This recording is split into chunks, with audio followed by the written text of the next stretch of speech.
దేవునికి మహిమ కలుగునుగాక. మన రక్షకుడును ప్రభువైన యేసుక్రీస్తు వారి శ్రేష్టమైన నామములో మీకందరికీ శుభాలు వందనాలు తెలియపరుస్తున్నాం.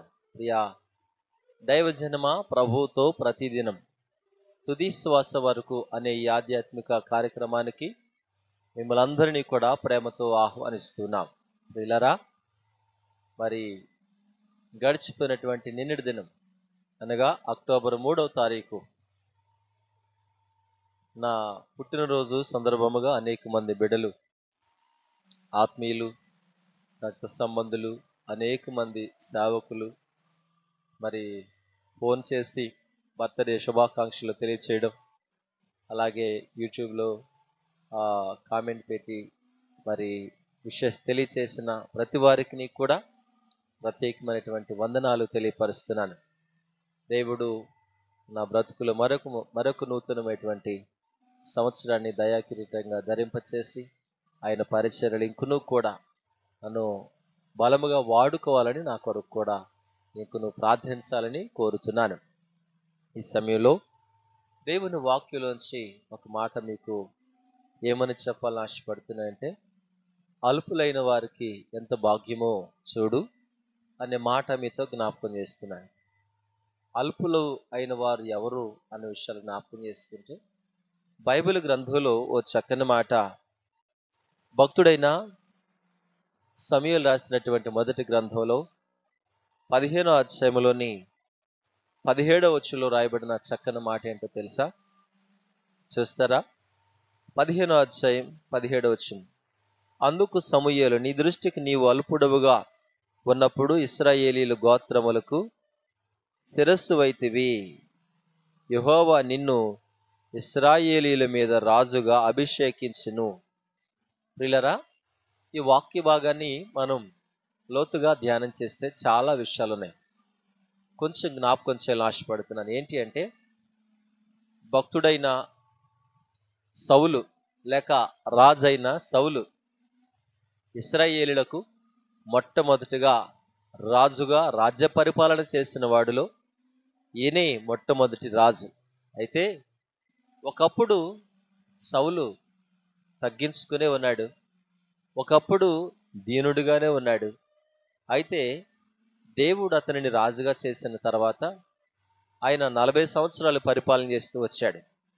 అయితే కొంతకాలానికి రాజునైనని అహం ఉంది.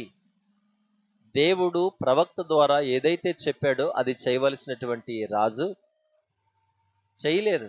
ఏం చేయలేదయ్యా అని అంటే, అమాలేకీయులతో యుద్ధం చేసి వాళ్ళందరినీ కూడా హతమర్చి రాజుతో సహా యుద్ధం చేసేసి, అనగా అమాలేకీయుల రాజు అయినటువంటి అగగును కూడా హతమర్చమని దేవుడు చెప్పాడు.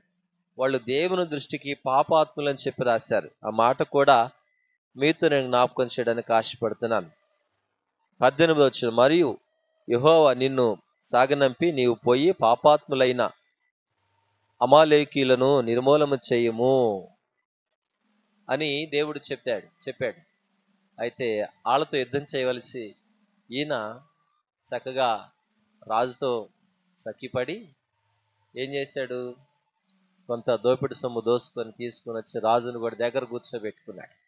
అది చూచినటువంటి దేవునికి కోపం వచ్చింది. అయితే ప్రవక్త అయినటువంటి సమూయేలు గారి ద్వారా ఈ మాట మాట్లాడాడు. ఏమంటాడు తెలుసా? ఇదిగో, నీ దృష్టికి నీవు అల్పుడవుగా ఉన్నప్పుడు ఇశ్రాయేలీయులకు రాజుగా ఉన్నావు, శిరస్సుగా ఉన్నావు, నువ్వే తలగా ఉన్నావు, నిన్ను తోకగా ఉంచలేదు అని చెప్పేసి సమూయేలు ప్రవక్త మాట్లాడుతూ వచ్చాడు. దేవుని బిడ్డలారా, అంటే తగ్గించుకున్నంత కాలం దేవుడు వాళ్ళకి శిరస్సుగా ఉంచాడు. దేవుడు రాజును సౌలును గనుడుగా ఎంచాడు. గర్వించినప్పుడు ఏం జరిగింది తెలుసా? సావుకుని మాట, ప్రవక్త అయినటువంటి సమూయేలు మాట వెనుకపోయేసరికి అక్కడ దేవుడు రాజుగా ఉండవలసిన అతన్ని తొలగించి తర్వాత దావీదును ఎన్నిక చేసుకున్నాడు, దావీదుని ఏర్పాటు చేసుకున్నాడు. దేవుని బిడ్డలారా, ఈ ఉదయకాలశలో ఒక మాట చెప్పాలని ఆశపడుతున్నాను. అందుకే భక్తుడైన దావీదును దేవుడు రాజుగా చేసినప్పటికీ, దావీదు భక్తుడు అంతగా హెచ్చించబడినప్పటికీ, దావీదు భక్తుడు అంతగా వర్ధిల్లినప్పటికీ, దీవించబడినప్పటికీ కూడా దావీదు భక్తుడు సమూయేలు రాసిన 2వ గ్రంథం 7వ అధ్యాయం 18వ వచనంలో ఏమని రాయబడుతూ వచ్చిందంటే, దావీదు భక్తుడు ఏమంటాడు తెలుసా? దేవా యెహోవా, ఇంతగా నన్ను హెచ్చించుటకు నేను ఎంతటి వాడునయ్యా, నా కుటుంబం ఏ పాడిదని దేవుని సన్నిధిలో తగ్గించుకొని మాట్లాడుతూ వచ్చాడు. కాబట్టే దేవుడు ఏం చేశాడు తెలుసా? దావీదు, సూర్యుడునంత కాలం ఇదిగో నీ సింహాసనం మీద వారసుడు ఉంటాడయ్యా, నేను దీవిస్తానయ్యా, ఆశీర్వదిస్తానయ్యా అని చెప్పేసి, నిత్యము నీ సింహాసనాన్ని స్థిరపరుస్తానయ్యా అని దేవుడు మాట్లాడుతూ వచ్చాడు. కారణం ఏంటో తెలుసా? దావీదు తగ్గించుకున్నాడు, హెచ్చించబడ్డాడు, అంత గొప్ప భాగ్యం ఇచ్చాడు. అయితే సౌలు గురించి మనం జ్ఞాపకం చేసుకుంటే ఏముంది?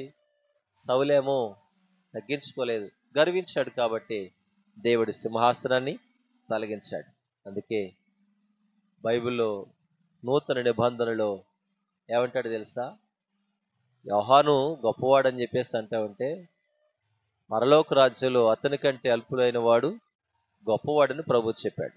స్త్రీలు కనిన వారందరిలో యోహాను గొప్పవాడంటే, ఇదిగో యోహాను మాత్రమే కాదు, ఇంకా పరలోకంలో అల్పులైన వారు అతని కంటే గొప్పవారు అవుతారని ప్రభు చెప్తూ వచ్చాడు.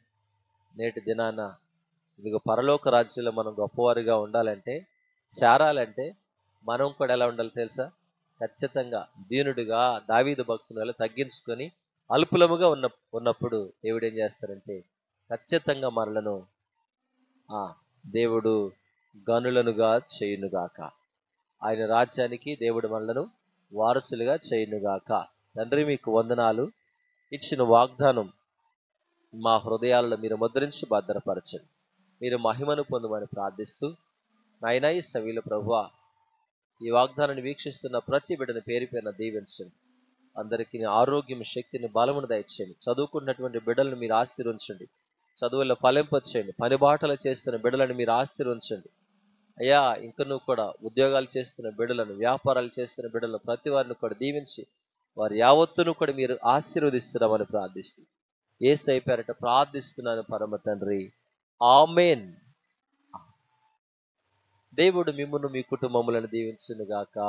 ఆమేన్.